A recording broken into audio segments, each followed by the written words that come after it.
بسم اللہ الرحمن الرحیم۔ دوستو، کربلا وہ عظیم سانحہ ہے اس میں دو طرح کے کرداروں کو دوام حاصل ہوا۔ ایک وہ تھے کہ جنہوں نے لشکر یزید میں شرکت کی اور قیامت تک کے لیے لعنت و ملامت کے مستحق ٹھہرے، یعنی قریباً 1400 سال گزرنے کے باوجود اب بھی ان کے ناموں کے ساتھ ملعون ہی لکھا جاتا ہے اور قیامت تک وہ لوگوں کی لعنتیں سمیٹتے ہی رہیں گے۔ دوسری طرف وہ تھے کہ جنہوں نے نواسۂ پیغمبر خدا حضرت سیدنا امام حسین علیہ السلام کے لشکر میں شمولیت اختیار کی اور قیامت تک کے لیے امر ہو گئے۔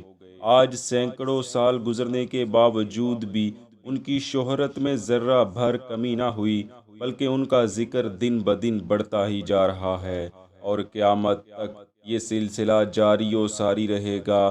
لشکر حسینی میں اگر نظر دوڑائی جائے تو خاندان اہل بیت کے علاوہ دیگر شہدائے کربلا میں ہمیں اطرت رسول صلی اللہ علیہ وآلہ وسلم کے دفاع میں اپنی جان کا نذرانہ پیش کرنے والوں میں بڑے بڑے نام نظر آتے ہیں، لیکن ان میں ایک ایسی شخصیت بھی موجود تھی کہ جن کو صحابیت رسول صلی اللہ علیہ وآلہ وسلم ہونے کا بھی شرف حاصل تھا۔ وہ صحابی رسول کون تھے؟ وہ حضرت حبیب ابن مظاہر الاسدی رضی اللہ عنہ تھے۔ آپ قبیلہ بنو اسد سے تعلق رکھتے تھے اور جب کربلا کے میدان میں آپ کی شہادت ہوئی تو آپ کی عمر 80 یا 83 سال تھی۔ آپ ہجرت سے 13 سال پہلے یمن کے قبیلہ بنو اسد میں پیدا ہوئے اور 9 ہجری میں مدینہ منورہ تشریف لے آئے اور وہیں مستقل سکونت اختیار کر لی۔ آپ کو رسول اللہ صلی اللہ علیہ وآلہ وسلم اور حضرت سیدنا امیر المومنین علی کرم اللہ تعالی وجہہ الکریم سے بے پناہ محبت تھی۔ آپ مرد عابد و پارسا تھے، تقویٰ اور حدود الہیہ کی رعایت کرنے والے، حافظ قرآن اور ہر شب عبادات و مناجات کرنے والے تھے۔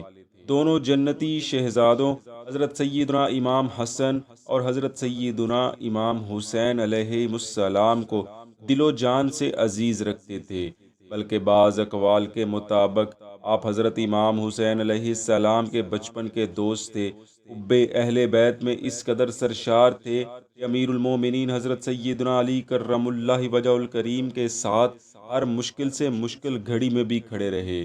ان کی شہادت کے بعد حضرت سیدنا امام حسن رضی اللہ عنہ کے ساتھ وابستہ ہو گئے اور دن رات ان کی خدمت میں لگے رہے۔ اس کے بعد جب حضرت سیدنا امام حسین رضی اللہ تعالی عنہ کا دور آیا تو ان کے ساتھ بھی وابستہ ہو گئے اور دل و جان سے ان کی خدمت کے لیے حاضر رہے۔ منقول ہے کہ آپ کا شمار ان لوگوں میں ہوتا ہے جنہوں نے کوفہ سے حضرت سیدنا امام حسین رضی اللہ تعالی عنہ کو خطوط لکھے تھے۔ یہاں یہ بات ہم واضح کرتے چلیں کہ حضرت حبیب ابن مظاہر امیر المومنین حضرت سیدنا علی رضی اللہ تعالی عنہ کے ساتھ ہی مدینہ سے کوفہ منتقل ہو گئے تھے۔ چنانچہ جب حضرت معاویہ بن ابی سفیان کی وفات ہوئی اور یزید پلید مسند خلافت پر متمکن ہوا تو حضرت حبیب ابن مظاہر اور دیگر کوفہ کے اکابرین نے یزید کی بیعت سے انکار کر دیا اور حضرت امام حسین کو خط لکھا کہ آپ امویوں کے خلاف قیام کی دعوت دیں، ہم لوگ آپ کے ساتھ ہیں اور ہر لمحہ آپ کی مدد و نصرت کے لیے تیار ہیں۔ یہ خط اور اس کے علاوہ درجنوں خطوط ملنے کے بعد حضرت سیدنا امام حسین نے حضرت مسلم بن عقیل کو کوفہ روانہ فرمایا۔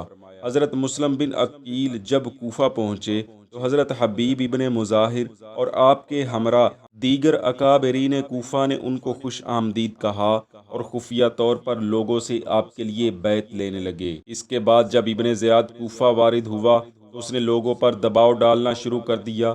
الغرض کوفہ کے ہزاروں لوگوں نے حضرت مسلم بن عقیل کا ساتھ چھوڑ کر بیعت توڑ دی، مگر حضرت حبیب بن مظاہر اپنی بیعت پر قائم رہے اور بیعت توڑنا کسی صورت قبول نہ کیا۔ اس صورتحال میں قبیلہ بنو اسد کے لوگوں نے ابن زیاد ملعون سے حضرت حبیب ابن مظاہر کو بچانے کے لیے روپوش کرا دیا، لیکن جب حضرت حبیب ابن مظاہر کو یہ خبر ملی کہ حضرت سیدنا امام حسین علیہ السلام اپنے خاندان کے ہمراہ کربلا کے مقام پر پڑاؤ کیے ہوئے ہیں اور لشکر یزید نے آپ کو گھیر رکھا ہے، تو آپ چھپتے چھپاتے کربلا کی طرف روانہ ہو گئے۔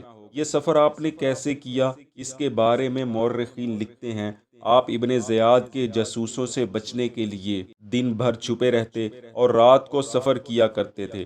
بس اسی طرح سفر کرتے ہوئے آپ 7 محرم الحرام کو حضرت سیدنا امام حسین علیہ السلام سے جا ملے۔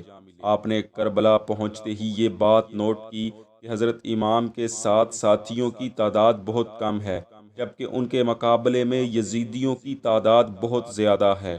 بس آپ نے حضرت امام علی مقام سے اپنے قبیلے جانے کی اجازت چاہی اور قبیلے جا کر لوگوں کو اپنے ساتھ ملانے کے لیے معزت و نصیحت کی۔ آپ کی اس کوشش سے قبیلہ بنو اسد کے بہت سے جنگجو آپ کے ساتھ روانہ ہونے کے لیے تیار ہو گئے، لیکن عمر ابن سعد کو جب اس کی خبر ہوئی تو اس ملعون نے اپنا ایک لشکر ان کی طرف روانہ کیا، جس نے قبیلہ بنو اسد کے بہت سے لوگوں کو شہید کر دیا اور بقیہ لوگوں کو گرفتار کر لیا یا واپس بھیج دیا۔ بس آپ وہاں سے مایوس ہو کر واپس امام علی مقام کے پاس لوٹ آئے۔ اس کے بعد جب روز عاشور لڑائی شروع ہوئی تو باوجود کہ حضرت حبیب ابن مظاہر عمر رسیدہ تھے، لیکن آپ نے جس جواں مردی کے ساتھ یزیدیوں کے سر قلم کیے، اس کی مثال نہیں ملتی۔ روایات میں آتا ہے کہ آپ جب میدان جنگ میں تشریف لے گئے تو بغیر تھکے ایک ہی بار کے حملے میں آپ نے 65 یزیدیوں کو جہنم واصل کر دیا۔ بعض روایات میں یہ تعداد 62 بھی بیان ہوئی ہے۔ اسی اثنا میں بدیل بن مریم نامی ایک یزیدی نے آپ کی پیشانی کو تلوار سے نشانہ بنایا اور ایک دوسرے شخص نے نیزے سے آپ کو نشانہ بنایا، جس سے آپ شدید زخمی ہو کر زمین پر آ رہے اور زخموں کی تاب نہ لاتے ہوئے شہادت کے عظیم مرتبہ پر فائز ہو گئے۔ بعض مورخین نے لکھا ہے کہ اس موقع پر حضرت سیدنا امام حسین نے حضرت حبیب کو مخاطب کرتے ہوئے فرمایا تھا، آفرین ہو تم پر اے حبیب، تم ایک فاضل انسان تھے اور ہر شب ایک قرآن مکمل کرتے تھے۔